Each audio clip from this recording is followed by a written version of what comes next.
What's up, everybody?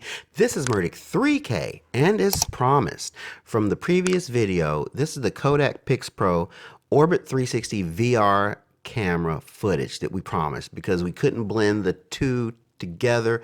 We are gonna just do this on this video.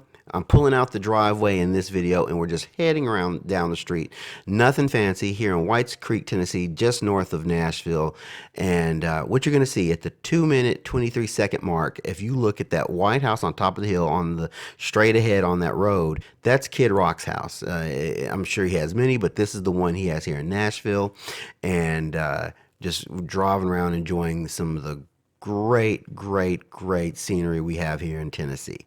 Well, guys, tell me what you think. I'm still working on the solution to that software. If you guys have a solution to that software fix where you can process it and easily upload it to YouTube and it be in 360 mode, let me know. I might be doing something horribly wrong, but give me some tips and hints on how to use that software. I want it to work. So that's it. Enjoy the footage, and I hope this has helped you make a good decision whether this is the 360 camera for you if you are indeed in the 360 market. Well, guys, as always, thank you all for watching. Keep on watching, like and subscribe, and live the dream.